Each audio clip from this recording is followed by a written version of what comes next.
Hi developers, welcome back to code step by step. मैं हूं Anil Sidhu. Node JS के इस पार्ट में हम लोग बात करने वाले हैं कि नोड जेएस बैकग्राउंड में काम किस तरीके से करता है। जब आप एक प्रोग्राम को रन करते हो तो किस तरीके से वो एग्जीक्यूट होता है, क्या इसकी बैकग्राउंड के अंदर प्रोसेसिंग चलती है, उसके बारे में डिस्कशन करेंगे। इंटरव्यू के हिसाब से वीडियो काफी इंपॉर्टेंट है। डायरेक्टली पूछा जाता है कि नोड जेएस किस तरीके से काम करती है, पहला क्वेश्चन। उसका आर्किटेक्चर पूछा जाता है, वो मैं इस वीडियो में समझा दूंगा, काफी सिंपल है। उसके बाद में कॉल स्टैक के बारे में, नोड एपीआई के बारे में, कॉल बैक क्यू के बारे में, और एक एग्जांपल दूंगा मैं आपको, वो भी अपने आप में एक इंटरव्यू क्वेश्चन रहेगा। सो काफी सारे इंटरव्यू क्वेश्चन आपके इस वीडियो में रेडी हो जाएंगे। और इस वीडियो के अंदर आपको थ्योरेटिकल पार्ट ज्यादा मिलेगा, प्रैक्टिकल पार्ट में एक एग्जांपल दूंगा, उसके ऊपर हम लोग कुछ क्वेश्चन भी रिजोल्व करेंगे। सो वो रहने वाला है। बट जहां पे हम लोगों को पूरी प्रोसेसिंग की बात करनी है, एक एक चीज समझनी है डायग्राम के साथ में, आर्किटेक्चर वगैरह, तो थ्योरेटिकल पार्ट आपको इसमें ज्यादा मिलेगा। बट इंटरव्यू के लिए ये थ्योरेटिकल पार्ट भी आपके लिए मील का पत्थर साबित होने वाला है। डेफिनेटली बोलता हूं, आप नोड जैसे कि इंटरव्यू देने जाओ, इनमें से कुछ ना कुछ आपसे डेफिनेटली क्वेश्चन पूछा जाएगा, जो इस वीडियो में हम लोग अभी कवर करेंगे। ठीक है, सो स्टार्ट करते हैं यहां से। मान लीजिए कि यहां पे आपने एक नोड जेएस का प्रोग्राम लिखा और उसकी आपको यहां पे आउटपुट मिल रही है। तो उस इनपुट को जब एग्जीक्यूट करते हैं, उसकी आउटपुट मिलती है, उसके बीच में क्या क्या प्रोसेसिंग होती है। ठीक है, आर्किटेक्चर के अंदर तीन चीजें मेन होती हैं। पहला कॉल स्टैक, नोड एपीआई। मेरे माउस को फॉलो करना, आपको मेरे माउस के साथ में सब कुछ मिल जाएगा। पहला कॉल स्टैक, फिर नोड की एपीआई, और उसके बाद में होता है कॉल बैक क्यू। कोई जरूरी नहीं है कि नोड जेएस की एपीआई और कॉल बैक क्यू हर बार काम में आए, बट जो कॉल स्टैक है ये डेफिनेटली हर बार काम में आएगा। कैसे, मैं आपको बताता हूं। और जो ये पूरा प्रोसेस होता है ना, यही आर्किटेक्चर होता है। बेसिक लेवल पे आप यही बोल सकते हो कि कॉल स्टैक होता है, वहां से एक नोड की एपीआई कॉल होती है और वहां पे कॉल बैक क्यू बनता है। ठीक है, अब ये कहां से कहां प्रोसेस जाता है, किस तरीके से होता है, ये इस वीडियो में आपको पता चल जाएगा। और इस पूरे प्रोसेस को हम लोग कहते हैं इवेंट लूप। इवेंट लूप क्यों, यहां पे लूप के जैसे बन रहे हैं। यहां पे देखो, कॉल बैक, फिर उसके बाद में नोड जेएस की एपीआई, बाद में कॉल बैक क्यू, और फिर बाद में स्टैक में। ठीक है, अच्छा, अब मैंने आपको एक चीज बताई कि कोई जरूरी नहीं है कि नोड की एपीआई और कॉल बैक होती हैं ये काम में आए, बट कॉल स्टैक आपको हर बार काम में आएगा। आपके पास एक अलग से क्वेश्चन हो सकता है कि पहले डेफिनेशन तो बताओ, होती क्या है ये सारी की सारी चीजें। आपको अपने आप ही समझ में आ जाएगा जब भी मैं चीजें आपको बताना शुरू करूंगा। जैसे ही मैं ये फंक्शन को एग्जीक्यूट करूंगा तो सबसे पहले एक फंक्शन कॉल होगा, एक टास्क कह सकते हो अगर सिंपल भाषा में बोलो, बट फंक्शन कहना एक अपने आप में ज्यादा सही वर्ड रहेगा। जैसे आप इस कोड को एग्जीक्यूट करना शुरू करते हो तो आपका हर एक फंक्शन कॉल स्टैक के अंदर रजिस्टर होता है। तो आप इसको ये कह सकते हो, जो कॉल स्टैक है ना, ये हमारे सारे के सारे फंक्शन की रजिस्ट्री करता है एग्जीक्यूट करने से पहले, कि कौन सा फंक्शन पहले कॉल होगा, कौन सा फंक्शन बाद में कॉल होगा। बिकॉज जब हम एक प्रोग्राम बनाते हैं उसके अंदर 50 फंक्शंस हो सकते हैं, तो नोड जेएस को कैसे पता चलता है कि कौन सा फंक्शन पहले कॉल करना है। ठीक है, तो क्या होता है, एक एक फंक्शन यहां पे रजिस्टर होते हैं और बाद में वो कॉल होते हैं। समझाता हूं मैं। जैसे हमने कोड को एग्जीक्यूट करना स्टार्ट करा, यहां पे एक मेन फंक्शन बाय डिफॉल्ट होता है। आप बोलोगे मेन फंक्शन तो यहां पे कहीं लिखा नहीं हुआ, तो ये मेन फंक्शन आया कहां से। जो पूरा का पूरा कोड होता है ना आपका, ग्लोबल मैं आपको बोलूंगा, तो वो एक मेन फंक्शन होता है, ग्लोबल फंक्शन होता है। जब भी आप कोड एग्जीक्यूट करना स्टार्ट करते हो, चाहे उसके अंदर बस इतना ही कोड लिखा हुआ, कॉन्स्ट एक्स इक्वल टू 1, तो ये कौन से फंक्शन के अंदर आएगा, ये आएगा मेन फंक्शन के अंदर। उसके बाद में कोई और फंक्शन है तो कॉल होना शुरू हो जाएंगे। आपने, हो सकता है अगर आपने कभी सी प्लस प्लस के ऊपर काम करा हो, तो वहां पे एक मेन फंक्शन होता है जिसमें एग्जीक्यूशन चलती थी। ये बैकग्राउंड के अंदर चलता है नोड जेएस के अंदर, ये हमें रन करने की जरूरत नहीं होती है। ठीक है, तो बाय डिफॉल्ट एक मेन फंक्शन कॉल हुआ सबसे पहले, उसके बाद में ये फर्स्ट और सेकंड लाइन ये चली। ठीक है, और बाद में आता थर्ड वाली लाइन के ऊपर। थर्ड वाली लाइन के ऊपर इसको एक और फंक्शन मिल गया जिसका था कंसोल डॉट लॉग। कंसोल पूरी क्लास होगी, लॉग एक नाम से फंक्शन मिल गया इसको। ठीक है, तो ये किस तरीके से रजिस्टर करेगा, सबसे पहले मेन फंक्शन, और उसके बाद में आप यहां पे देखोगे लॉग फंक्शन सम इज 3, इसका यहां पे रिजल्ट जो लिखा हुआ है ना, यहां पे ये मिल गया इसको। ठीक है, तो आपको अभी तक समझ में आ गया कि मेन फंक्शन कॉल हुआ, जैसे इसको नेक्स्ट फंक्शन मिला तो यहाँ पे रजिस्टर हो गया लॉग। बाद में यहाँ पे लॉग के बाद में मान लो एक और लॉग होता, तो यहाँ पे इसके ऊपर लॉग के ऊपर एक और ऊपर एक फंक्शन था, वो रजिस्टर हो जाता। बोलोगे ठीक है, लेकिन अब एक क्वेश्चन अलग से आता है जो आप पूछ सकते हो, ये यहाँ पे आ तो गए, ये निकलेंगे कब, ये तो आपने बताया ही नहीं। ठीक है, ऐसा थोड़ी कि एक एक करके रजिस्ट्री होते जाएंगे, कॉल स्टैक फुल हो जाएगा, ऐसे ये निकलेंगे कब। जब एक फंक्शन की एग्जीक्यूशन खत्म हो जाती है तो वो अपने आप निकल जाता है। तो आप बोलोगे मेन फंक्शन अभी खत्म क्यों नहीं हुआ, ये तो हम कंसोल डॉट लॉग के ऊपर पहुंच गए।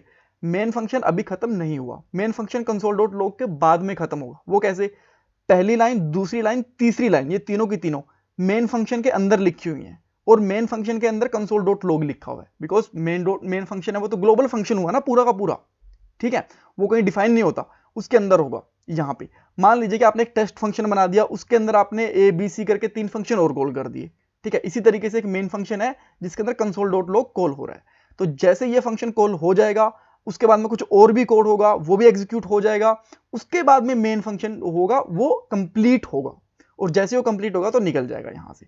अच्छा, तो अब यहां पे ये निकले कैसे? जैसे ही कंसोल डॉट लॉग एग्जीक्यूट हुआ और कंप्लीट हुआ तो कंसोल डॉट लॉग पहले निकलेगा और उसके बाद में मेन निकलेगा। यहां पे देखिए आपका यहां पे क्या, आपका सम मिल गया 3, और ये वाला जो फंक्शन था वो यहां से क्लीन हो गया। ये वाला फंक्शन जैसे क्लीन हुआ उसने आगे देखा कुछ और कोड है नहीं, तो यहां से जो मेन फंक्शन था वो भी खाली हो गया, वो भी निकल गया, और यहाँ पे कॉल स्टैक आपका खाली हो गया, ठीक है। तो इस तरीके से होता है कि सबसे पहले आपका मेन फंक्शन हर बार डेफिनेटली है कि मेन फंक्शन रजिस्टर होगा, उसके बाद में जितने इनर फंक्शन होते हैं वो रजिस्टर होते रहेंगे, और जैसे वो कंप्लीट होंगे मेन फंक्शन उन सबके बाद में निकल जाएगा। तो यहाँ पे कॉल स्टैक ने क्या करा, जितने भी हमारे टास्क या फिर फंक्शंस हैं सबको यहाँ पे रजिस्टर करा और उनको अकॉर्डिंग टू क्या बोलूं सीरीज उनको एग्जीक्यूट कर दिया। ये काम होता है कॉल स्टैक का। आप बोलोगे हमें अच्छे से समझ में आ गई सारी की सारी चीजें, जितनी बार भी यहाँ पे फंक्शंस आएंगे यहाँ पे कॉल हो गए, तो फिर इनका क्या काम है, जो नोड एपीआई और कॉल क्यों है, इनका काम मैं आपको बताऊंगा। बट उससे पहले एक एग्जाम्पल देखो, एग्जाम्पल देखोगे तब आपके दिमाग में घंटी बजेगी कि एक्चुअली चल क्या रहा है। मैं एक छोटा सा प्रोग्राम बनाता हूं यहां पे,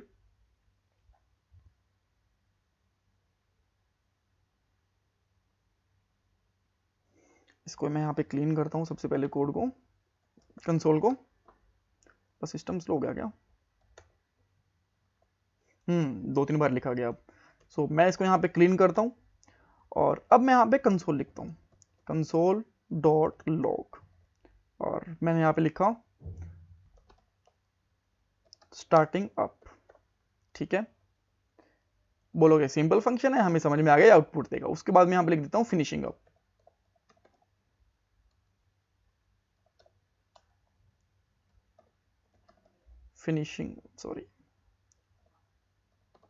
फिनिशिंग अप, ठीक है। हमें पता है कि पहले ये वाला कॉल होगा उसके बाद में ये वाला कॉल होगा।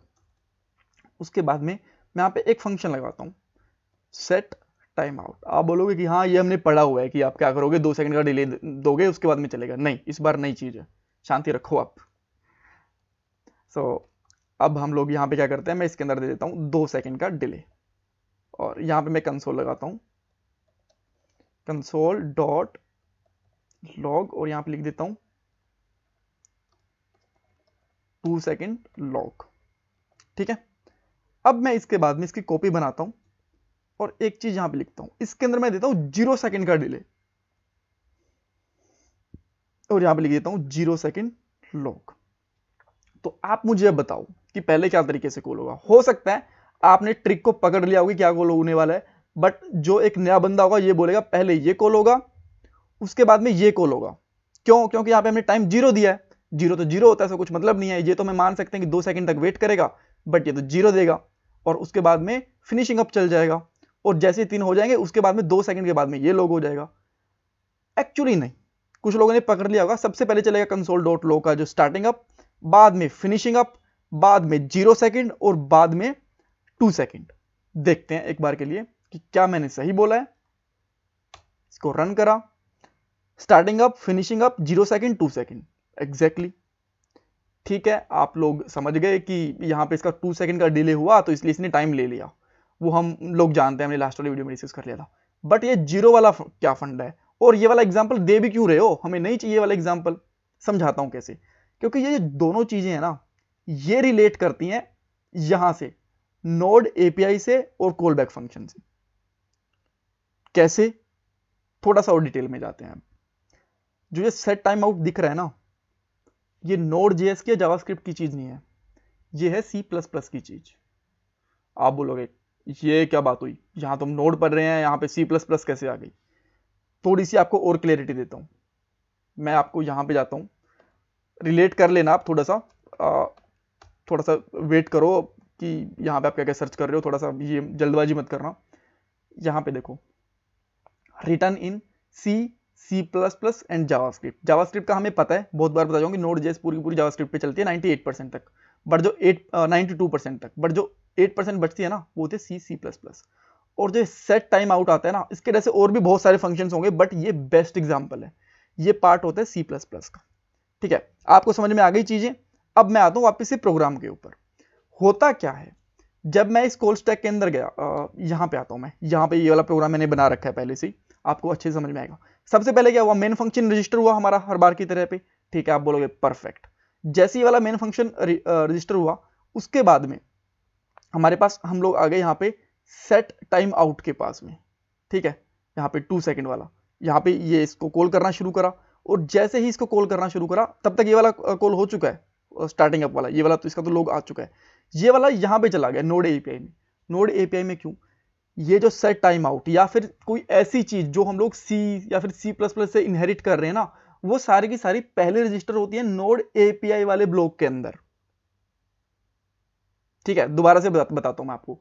जो चीजें नोड की कोर नहीं है, हमने कहीं से इनहेरिट करी है ना, जैसे कि जावा सॉरी सी से या फिर सी प्लस प्लस से, वो नोड एपीआई वाले जो ब्लॉक होते हैं उसमें रजिस्टर हो जाती हैं। अब आप बोलोगे एपीआई का मतलब तो वो नहीं होता कि जो हम लोग एंगुलर में और रिएक्ट में कॉल करते हैं, जिससे हम लोग डाटा लेके आते हैं। एपीआई का मतलब वो भी होता है, लेकिन इसका मतलब भी वही होता है, जब हम लोग सी सी प्लस प्लस वाली जो लाइब्रेरीज होते हैं ना, उनसे इंटरेक्ट करते हैं, तो उनको भी एपीआई कहते हैं। एपीआई का मतलब क्या होता है समझो, एप्लीकेशन प्रोग्रामिंग इंटरफेस। जो दो प्रोग्रामिंग के बीच में कोई इंटरफेस होता है, तो उसको हम लोग बोलते हैं एप्लीकेशन प्रोग्रामिंग इंटरफेस। यहां पे दो लैंग्वेज कौन सी हैं, सी प्लस प्लस और नोड। ठीक है, तो यहां पे हमारा जो सेट टाइम आउट था, ये सबसे यहां पे आने से पहले यहां पे रजिस्टर हुआ। क्यों, क्योंकि ये हमारी सी प्लस प्लस वाली लाइब्रेरी से था। आप बोलोगे परफेक्ट, समझ में आ गया, आगे बताओ आगे क्या हुआ। जैसे ही हम लोग आगे पहुंचे, तो ये हमारा जो यहाँ पे ब्लू कलर का कर्सर है, ये आया जीरो वाले के ऊपर। जैसे जीरो वाले के ऊपर आया, ये कहता है ठीक है मैं जीरो वाले के ऊपर आ गया। जैसे यहाँ पे ये कॉल स्टैक में आया, कॉल स्टैक ने इसको उठा के वापस से नोड की एपीआई में भेज दिया, कहता है जाओ उधर, तुम भी तो सी प्लस प्लस से ही हो, सेट टाइम आउट वाला। ये मान गया और ये भी इधर आ गया। परफेक्ट, ठीक है, कोई दिक्कत नहीं है। और उसके बाद में ये फिर से कहां पे पहुंचेगा, यहां पे कंसोल डॉट लॉग के फिनिश अप के ऊपर।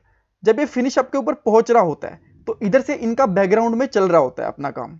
ठीक है, इसने यहां पे देखा कि कम टाइम किसका है, एक 2 सेकंड एक 0 सेकंड, इसने 0 सेकंड वाले को इधर भेज दिया। और जैसे ही हम लोग आगे पहुंचे, तब तक फिनिश अप वाला कंसोल था, ये लग चुका था, और ये वाला पहुंच गया फिर यहां पे कॉल बैक के अंदर, यहां पे 0 सेकंड यहां पे पहुंच गया। थोड़ा सा अगर मैं वापस आता हूं, पहले ये चीजें यहां पे रजिस्टर हुई कॉल बैक क्यू के अंदर। तो आप बोलोगे कि जब ये दोनों यहां पे आ गई, तो कॉल बैक के अंदर डायरेक्ट क्यों नहीं आई, पहले कॉल बैक कॉल स्टैक के अंदर क्यों नहीं आई, कॉल बैक क्यू में क्यों गई। इसका रीजन होता है, मैं आपको बताता हूं। जब तक कॉल स्टैक के अंदर मेन फंक्शन भी रहेगा ना, तब तक भी ये चीजें नहीं आ सकती यहां पे। इन नोड की एपीआई, नोड वाली जो एपीआई होती है ना, उनको स्टैक खाली चाहिए होता है। जब ये स्टैक खाली होगा, उसके बाद ये घूम फिर के यहां पे आएंगी, तब तक ये वेट करती रहेंगी। ऐसा ही यहां पे हुआ, जब तक मेन फंक्शन था हमारे पास, इसने क्यू के अंदर कॉल बैक क्यू में वेट करा। जैसे ही हमारा कॉल बैक का वेट खत्म हुआ, मेन हमारा फंक्शन फिनिश हो गया, और उसके बाद में कॉल बैक आ गया यहां पे, और ये अभी तक यहीं पे रहेगा। ऐसा नहीं कि दोनों भी एक साथ ही आ जाएंगे, नहीं नहीं नहीं, जो एपीआई वो एक एक करके आती हैं। अब कॉल बैक की फर्स्ट एपीआई आई, उसके बाद में सेकंड एपीआई यहां पे आई, और बाद में वो एग्जीक्यूट हुई। इस तरीके से अगर ये सेशन आपको समझ में नहीं आया है, तो फिर से देखना, जब तक समझना, जब तक इसमें कुछ आपको कंफ्यूजन ना हो, इस वीडियो को देखते रहना। कुछ भी डाउट हो मेरे से पूछ लेना, मैं आपको बता दूंगा। इंटरव्यू के हिसाब से ये परफेक्ट वीडियो है। अगर कोई आपसे पूछ ले कि नोड जेएस का मुझे आर्किटेक्चर बताओ, काम किस तरीके से करता है, ये दोनों एग्जांपल लेके नोड की API, call back Q, call stack के बारे में समझा देना, सामने वाले की फट के चार हो जाएंगी। सीरियसली बोल रहा हूं, उनको बोला यार क्या बंदा है, इसको सब कुछ पता है। ये जो मैं आपको बता रहा हूं ना, ऐसा नहीं है कि मैंने एक दिन में पढ़ लिया था। जब मैंने नोड जेएस पे काम करना शुरू करा था, उसके 6-7 महीने बाद में मुझे पता चला था कि अच्छा ये आर्किटेक्चर होता है, इस तरीके से बैकग्राउंड में काम चीजें कर रही होती हैं, ये पता होनी जरूरी होती है। Thank you so much for watching this video. Channel को सब्सक्राइब करना बिल्कुल भी मत करना, वीडियो को लाइक करना, और प्लीज आपके वैल्यूएबल कमेंट्स मुझे देना। रीजन, बहुत मेहनत लगती है वीडियोस बनाने में, पसीना आता है पूरी बॉडी के ऊपर। आपके लिए यूट्यूब ऐसा नहीं कि मैं बहुत पैसे देता, बहुत ही चिल्लर देता है हमें यूट्यूब। हमें क्या चाहिए, आपका प्यार और अगर आप लोग प्यार करोगे तो लाइक करोगे और सब्सक्राइब करोगे और कमेंट दोगे, उससे लोगों के पास वीडियो आएगी और फिर हमें थोड़ी बहुत पैसा और मिल जाएगा। ये बात होती है, ऑनेस्टली बोल रहा हूँ आपको, इसलिए हम लोग आपको लाइक सब्सक्राइब करने को बोलते हैं। Thank you so much, bye bye, God bless you.